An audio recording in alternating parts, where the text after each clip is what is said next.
as we fill your mind with spooky true crime stories of the deranged, unhinged, and absolute pure evil murders that will blow your mind. Some places we will visit to show you around and educate you on the history. Other times we will bring you to the paranormal because the dead never lie silent for too long. Be the last time anybody sees us alive. I don't know where she has us, but we're gonna get fucking killed. Hello? Gina, there is a beehive over there. Do you see that in the hole? Buckle up, Buttercup. Welcome to 50 States of Madness. Welcome to 50 States of Madness. Hi, welcome to another week. Hello. Thanks for joining us. Thank you. Yeah. Thank you. Just kidding. Shout out to every one of you who come back every week for us. That's right. That is correct. Give a shout out. So, yeah. Thanks. Oh, God, I forgot his name. The one that called me the beefy burrito. So his name is Mr. Garlic Man 3134. And he said, does he like garlic? I don't know. Oh, I don't know what the answer us. Yeah, I don't know what the garlic I love garlic. is. I said it in one of your videos when Gina said something about sexy empanada in a Chris Watts video. Oh. And Gina said something like you might as well call her a big beefy bean and cheese burrito. Okay. So that's why I wrote it about Gina. Oh, okay, So- okay. Okay, so it was in reference to Chris Watts. And you kind of said that. You said I think it's because of Chris Watts. Yeah, I figured that's So- what it had to be. So yeah. Well, shout out to Mr. Garlic. Yeah, and shout out to Annie Elise, 10 to Life. I don't know if you guys watch that show, but this is one of her, some of her merch. Yes. If I knew you were wearing that, I would have brought mine. Sorry. I have mine too. We have a lot of matching clothes. Yes. We're Twinkies. Yeah. Can you even tell us apart? You know what? It's so funny that you say that because so many people are like, oh my God, are you and Shannon sisters? Oh my God, are you guys twins? Oh my God, are you this? Are you? And I'm like, no, do we really? Maybe I'm morphing into, you know how they say I'm like couples start looking alike. maybe. The dogs start looking like their pet parents, things like that. I don't know. We're just morphing But into each other. I mean, you can tell the height difference just by sitting like the way that this looks. Like, yeah. Yeah. I'm like. And the width, the difference. Very, very short. Very, very short. Yeah, so this week, take it away. Shannon, this is all Shannon. So now she's going to tell you a story and I'm going to hammer her with questions. Yes. So I'm going to sit back and listen. So we're doing the tragic story of the Tiede family. So in December 1990, Vaughn Lester Taylor, 25, a self-proclaimed devil worshiper, and Edward Delly, 21, a convicted arsonist, walked away from Orange Street halfway house in Salt Lake City. Delly and Taylor hitchhiked about 45 miles east to the beautiful mountains of Oakley, Utah, because Taylor's family had owned a cabin in Beaver Springs, Utah, and he was familiar with the area. They spent several days on the mountain, breaking into 9 empty cabins. Jeez. Yeah, because in the wintertime there, the winters were like really harsh and ferocious, and a lot of people didn't go to their cabins during this time because of the roads. It was hard to get to, and, you know, it snows up there in Utah. Yeah. The Tiede family, Rolf, 51, and I really apologize if I'm mispronouncing people's names, but Rolf, 51, Kay, 49, Lene, 20, and Tricia, 16, would travel to Utah every Christmas from Humboldt, Texas, just outside of Houston, to celebrate the holidays with Kay's family. On December 21st, the family was getting ready to celebrate the holidays together in one of those picturesque cabins in the area that can only be accessed by snowmobile in the winter. It was Kay's favorite place. That day, the family drove to Salt Lake City to pick up Kay's mother, Beth Potts, 76, who was blind and partially handicapped. However, due to a huge winter snowstorm, they could not return to the cabin until the next day. Taylor and Delly saw the family leave their home and broke into the cabin. They grabbed the Tiede's camcorder and videotaped themselves ransacking the place, eating all their food, and opening their Christmas presents. However, they did not attempt to steal anything. Instead, they waited for the family to return. And they actually have the videotape of them doing this. And there's also like security cameras that you can see them walking around the house. That's in their messed cabin. up. They took their Christmas presents. They took them and you see them on the video opening them up, showing them. I don't know. Okay. I don't think I got all of this. How come you got a light flashing on the front of that? I don't know. Find out. How am I supposed to find out? Read the instructions. And LeMay. Come on, pass. Oh, wow. What is it? Baseball card.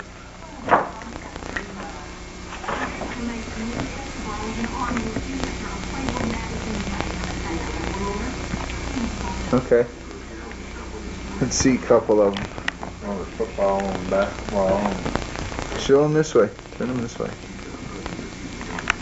When the family arrived back in Oakley on December 22nd, Rolf had to park the car in a parking lot in town since the cabin was only accessible by snowmobiles. Lene, Kay, and Beth went ahead to the cabin while Rolf and Tricia stayed in town to do some last-minute Christmas shopping. Lene walked up to the cabin ahead of her mother and grandmother and went inside. As soon as she entered, Taylor pointed a revolver at her and yelled at her to sit down and shut up.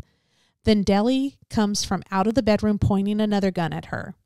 Taylor yelled at Deli to grab Kay and Beth because they were coming in. So he was like, sit down. Where are they at? And she actually recounts the story of what happened, Lene does, and how they grabbed her grandmother and her mother and pulled them into the house. And when they pulled her into the house, they tied up Lene.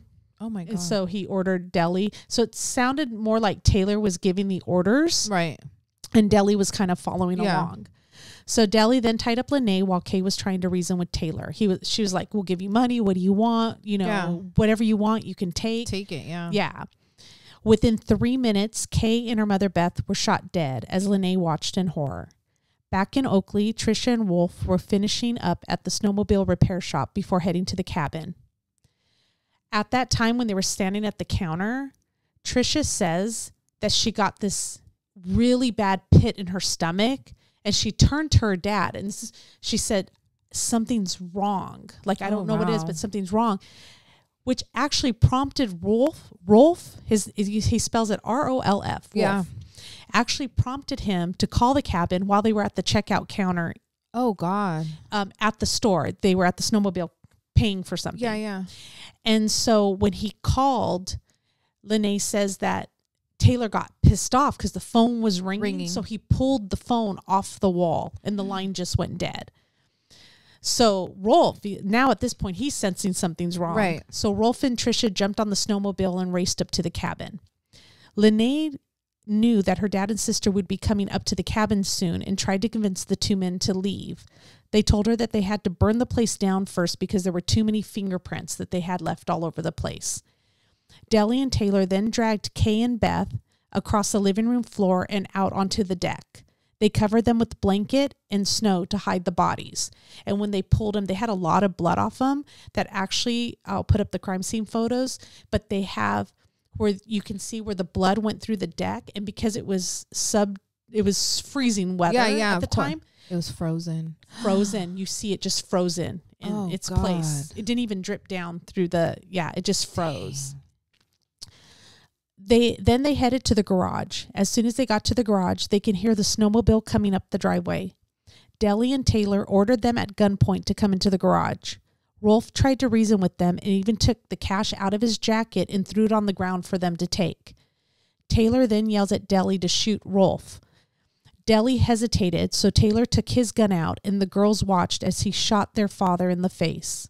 Rolf fell to the ground but was still slightly moving, so Taylor walked right over to him, stood above him, and shot him in the head.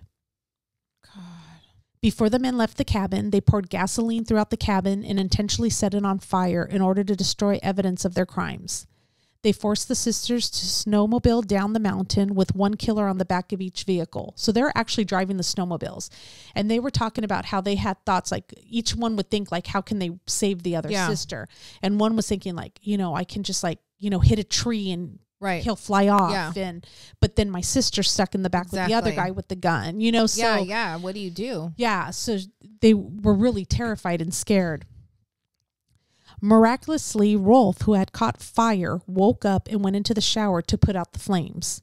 When he got out of the shower, he discovered his wife and mother-in-law on the patio. He kind of followed the blood trail and saw that they were there and that he couldn't do anything for them. So he ran back to the garage and jumped on a snowmobile, racing after the men who kidnapped his daughters. The injuries Rolf sustained heavily impaired his vision, and he left the house with only a blood-soaked T-shirt and jeans. So imagine it's like sub-degree weather, like I don't even know what, like freezing weather. You've been lit on fire and shot in the head twice. And you jumped in the shower, so you're wet too, you know, and you're jumping. I'm sure the adrenaline's just taking over. Can't even imagine. Like he probably didn't feel anything. No, not at that point. Yeah, at that point, he probably didn't feel anything. At this time, Randy Zorn, Lene and Trisha's uncle, was by the gate at the main road. He had just arrived for the holiday visit when the sisters passed him on the snowmobiles heading back towards Wolf's car in the Oakley parking lot. He waved, but the girls ignored him in the hopes that the killers would not shoot him. He knew something wasn't right and started running towards the girls and screaming for them because they wouldn't even look at him because they didn't want the killers to know that he was with them. Yeah, they didn't want him to kill, you know. Lene unlocked her dad's car in a hurry because she didn't want Deli and Taylor to kill their uncle. So she was trying to get them in the car fast as opposed to waiting for the uncle. Of course. So they just wanted them to take off. Yeah. Just go. The killers forced the girls off the snowmobiles and into the family car. The car raced past their uncle as he ran up to talk to his nieces. He saw that there was something wrong because the girls were not reacting to them at all. Even one of them kind of put up her hands to kind of make a signal, pretend like she's warming up her hands in the heater to make a signal for him just to not acknowledge them. Right. And the guy yelled at her to put her hands down. Within minutes, Randy Zorn saw another snowmobile approach the main road. Although the temperature was well below zero, the person on the snowmobile was not wearing a coat, gloves, or helmet. His face was swollen and bloody. When the rider got closer, Randy was terror-stricken to realize that the person on the snowmobile was his brother, Rolf. Neither Rolf's daughters nor the killers knew that Rolf had played dead after he had been shot. Randy learned from his brother that those intruders who broke into the cabin killed Rolf's wife and kidnapped his daughters. Randy then put his brother in the back of his car and raced him down the canyon to get help. Even though it was 1990, Randy did carry a cell phone, which was very uncommon back then. He called 911 to get help for the girls and to get his brother airlifted to a hospital. However, because technology was not like it is today, he had to keep trying because it wasn't connecting. So he kept trying and trying and kept dropping.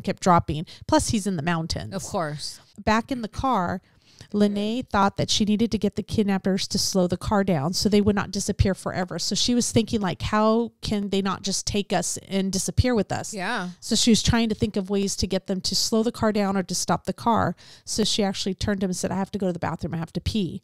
And he kind of threatened her, like, if you do anything funny, we're going to shoot your sister. She's like, no, I just have to pee. So this bought some time. And since Randy was racing down the canyon, he was actually able to catch up to them and got behind the car. That's, so smart. That's like smart in the moment thinking, like, yeah. Like, yeah, you never know what you would do in a situation like that. But to be like young like them, and then all this stuff is happening, and then you have to think of stuff to do, like, in the moment, like how, what am I going to do to save myself? What do I do? Yeah.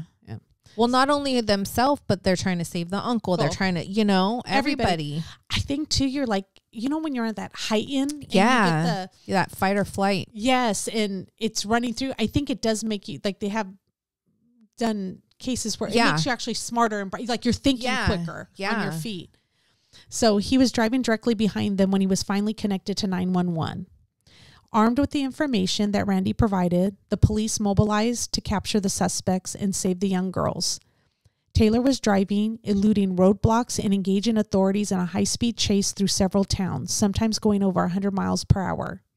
At one point, he was hitting the guardrails along the ravine multiple times when all of a sudden the car spun out of control and it crashed. So, like, as you know how you're going down those hillsides, he's like kept banging on because he's going so super fast. Yeah, of course. And they said they thought they were going to die. And could you imagine? I mean, they were saying, like, when the car, they said the car spun out and then it felt like they were free falling. But, like, at that point, what do those guys have to lose? Yeah. Nothing. Nothing. Yeah. And that's exactly what happened after it crashed. They kind of were like saying like, we just got to shoot ourselves. We're not going to jail. I don't want to go to jail. But then Deli was telling, Taylor, who was saying like, no, we just need to die because, we're not going to go to jail. I don't want to go back to jail because they had escaped from the halfway house. But Deli was like, no, I'm not going to jail. Forget that. So he jumped out of the car and starts shooting at the police. And then Taylor jumps out and starts doing the same. Oh, well, at the same time, the girls are in the car. Yeah. And shots are being fired back by the police, and they can feel the shots getting I'm into sure. the leather seats Yeah, where because they don't know. Yeah. They thought they were going to die, so they're trying to hold each other's hand while this was happening God. and stuff. So they just thought they were doomed. That was it for them. But after a few minutes, Taylor and Deli knew they were outgunned, and so they dropped their weapons and fell to their knees. They were both arrested. The girls were taken to the hospital, and the first person they see is their uncle Randy. They ran and hugged him, and that's when they found out that their dad was still alive. And until this day, they say that that's crazy. Their hero. Yeah, and if you actually go and watch some videos and stuff, and you see people's comments, that's all they say is like, the dad's a hero, like Superman. Like, oh my God. To jump on a snowmobile and like, after being shot in the head and set on fire, and then seeing your wife dead and your mother-in-law, like, oh my God, it's crazy. Yeah. So Beth Potts was laid to rest 3 days after Christmas. Lene's memory of her grandmother is that she had lots of energy and that she was fun, vivacious, energetic, and a happy grandma. She was full of life. Kay Tiede was also laid to rest the same day as her mother. Kay was known as an extremely devoted mother who would give up anything for her children. Their daughter Trisha remembers her mother as being the perfect friend. She never passed a judgment on anyone. She was always loving and willing to open up her home to anyone. And they actually laid her to rest in Utah because Kay was actually from Utah. That's why her family was there. Yeah. And Kay and Rolf actually got married in Utah. They met and got married in Utah. So he had to have been living there for some time. So I don't know what the story was, how they ended up in Humble, Texas. But they would always go back there. So Von Lester Taylor and Edward Deli stood together in court as a multitude of charges were read. But then their cases went their separate ways through the justice system. There were different lawyers, different juries, different procedures. So it gets really interesting. So approximately 5 months after these crimes, Taylor accepted a plea deal.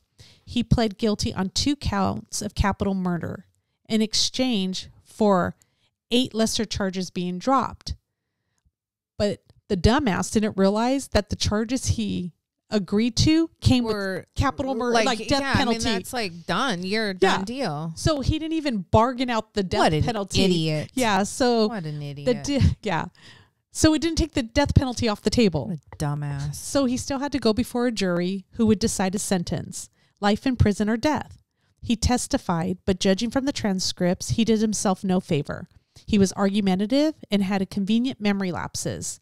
He remembered pointing a gun, but not shooting it. Oh, come on. It happened so quick, I don't know, he testified. He showed little remorse, so the jury sentenced him to death. Well, sorry. Yeah. So Edward Deli did not accept a plea deal and went to trial.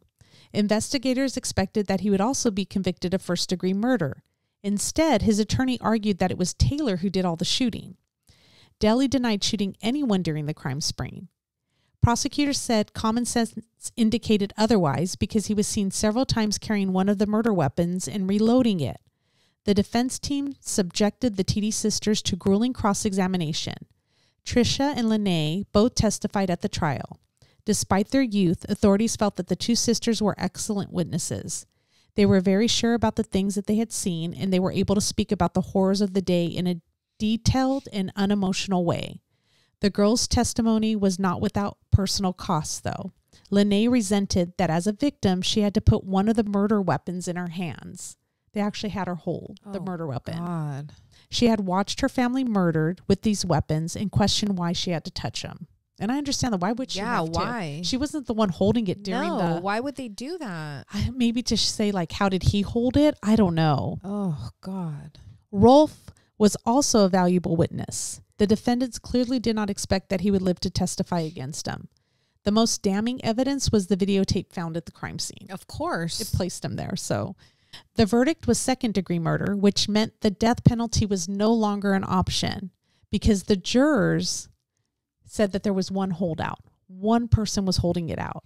And so the rest realized that a hung jury would mean subjecting the family to yet another trial. Yeah. So they compromised A and convicted retrial. on a lesser offense. So Deli was sentenced to 5 years to life in prison, with the judge recommending that he never be paroled. So while Deli seems to have accepted his fate, Taylor has repeatedly appealed his sentence.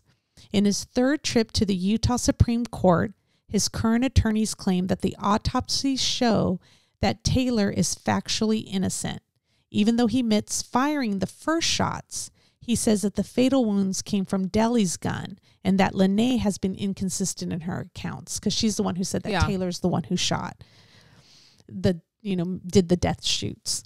Can we not look at fingerprints on the guns and stuff? Or Yeah, well, that's what they're saying. In May 2018, a federal judge held a 3-day evidentiary hearing and looked at ballistics evidence before concluding that the two women were killed by the .44 Magnum carried by Deli, not Taylor. oh wow. Yeah, Taylor's .38 Special. In 2020, a federal court overturned the conviction, saying that he received ineffective counsel during his trial decades ago. The court, this is what it said. The court finds that Mr. Taylor's constitutional right to effective assistance of counseling was violated when he pleaded guilty to 2 capital murders based on inexcusable, uninformed advice from counsel, which then exposed him to the possibility of execution.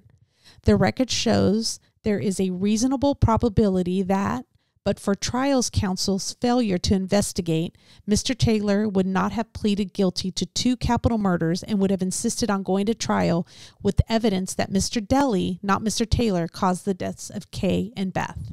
Wow. After the Utah Attorney General appealed, Denver's 10th Circuit Court of Appeals reinstated the death sentence a year later. Oh. Yeah. The state's appeal didn't try to reverse the ruling based on who fired the gun. Instead, it said that Utah law doesn't distinguish between the murderer and the accomplice. So they're saying he was there. Right. So it doesn't matter. Yeah. They're both getting the same thing. Yeah. And then they said, and Taylor pleaded guilty to murder. Didn't we So, talk about this in general. like the Chris Watts and Nicole Kessinger thing? Yeah. They don't distinguish. Like, Oh well, yeah, like they why? did. Yeah, they did in that case. Why didn't they bring? Yeah, why didn't they bring her? If she was an accomplice. Come on, Thank you. people. So on May 22nd, 2023, he filed his 5th appeal, citing an incompetent 1991 public defender in new ballistics analysis. Taylor's lawyers are again petitioning for a reduced sentence. The state of Utah has not yet filed a response and no hearing has been scheduled. Taylor remains on death row. After the fire, Rolf rebuilt the cabin and, according to the sisters, made it better than it was before. They still go to the cabin and enjoy it with family and friends. I couldn't. Yeah. Couldn't do it. I wouldn't be able to personally. wouldn't. But maybe if he rebuilt it to make it look completely, I don't know. Ugh, I don't know. Tricia told 48 Hours that Von Lester Taylor and Edward Dilly took their mom and their grams, but that they didn't take away the things that they still loved and enjoyed in their lives. For Lene and Tricia, the cabin is magical and it's healing. Oh, well. Rolf lived a full and productive life surrounded by family and lots of grandchildren. He passed away in 2008 with his family at his bedside. Lene married a childhood sweetheart after her previous marriage ended in divorce. She says that her husband Nathan changed her and that he opened his heart and gave her freedom to do the same. Lene and Nathan now have a blended family with 9 children between them. Tricia is a divorced mother of 2 little girls. She says that when she looks into their eyes, she sees both her mother and her father. She loves her life now. Tricia says that the incident in 1990 doesn't define her, but has helped to make her who she is today. And so they seem to have gone on pretty well. Yeah. And they said that actually talking about it makes them feel better. Of course. So, Yeah. I go down rabbit holes, and I actually was researching another case when I came across this one that caught my attention. But I know that we do a lot where we don't know what happened or what the outcome was. This one, we knew all along who it was. They got caught right away.